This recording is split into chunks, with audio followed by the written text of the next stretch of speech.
I believe, and this is to go a level deeper, but you guys are smart and you'll get it, the transgender movement actually matters even more than biomedical fascism, and they actually are together, because the transgender movement is an introductory phase to get you to strip yourself of your humanity to mesh with machines.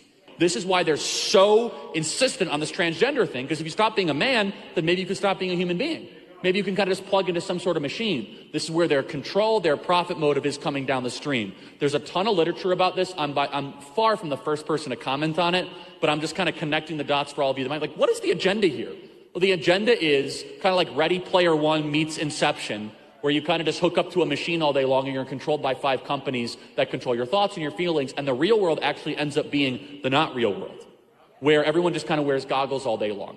That's the deeper significance of the transgender movement that no one wants to talk about. Okay, so there are a few layers to this very ridiculous claim by Charlie Kirk. First and foremost, it's really revealing that Charlie Kirk seems to think that there's some sort of similarity between becoming a woman and becoming less human. Now, first and foremost, trans women don't become women. Trans women are women and take efforts to be more femme presenting. Like, for example, I'm trans and I will do things that take effort to be more femme presenting. Like for example, like modulating my voice so that it sounds more feminine. That is not me becoming a woman, that is me doing what I want to do to try to present the way that I feel. But this idea that becoming a woman is the same as becoming less human is very revealing to the point that at some level, Charlie Kirk thinks that women are less than human. Because if you stop being a man, then maybe you could stop being a human being. And I think that statement is very clear, and it's reflected in the way that conservatives and misogynists generally treat women as objects for baby making or other things. This general mentality is deeply misogynistic, and it is something that is very much ingrained into a lot of people in the United States, and to be honest, around the world. It turns out misogyny is actually pretty easy to come by, especially trans misogyny. And on that front, it's something that's just really important to realize that when you see transphobes and specifically trans misogynists say different types of things about trans women, they often end up revealing a lot about themselves in how they view women in general. So I would encourage you to pay close attention to the way people talk about trans women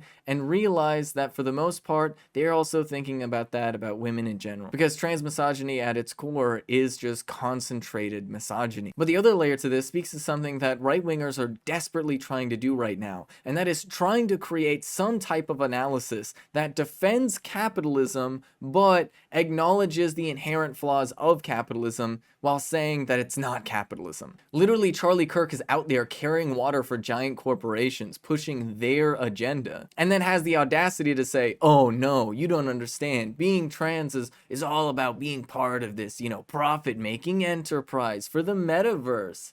Because Charlie Kirk knows that even right-wingers hate giant company. People hate capitalism. They just refuse to acknowledge that it is capitalism. And these right-wingers, their whole grift is built around saying that capitalism is good, but all of the things that are the result of capitalism in the United States are bad, right? Giant companies like Facebook having a ridiculous amount of control over what popular culture is. That is the bad type of thing that definitely isn't capitalism, when in reality, that's exactly what it is. These people are there to basically play cover-up for capitalism, to try and tell people that all of the bad things about capitalism aren't really capitalism. It is how they defend their profit-making at the expense of everybody else, because there is no policy position that Charlie Kirk will take that would take down Facebook or big tech. But the policy positions that he takes telling people that they'll take down big tech and these giant companies just targets marginalized people. And in this instance, it is trans folk. And in this statement, he's targeting trans women in particular. And that is what you need to understand.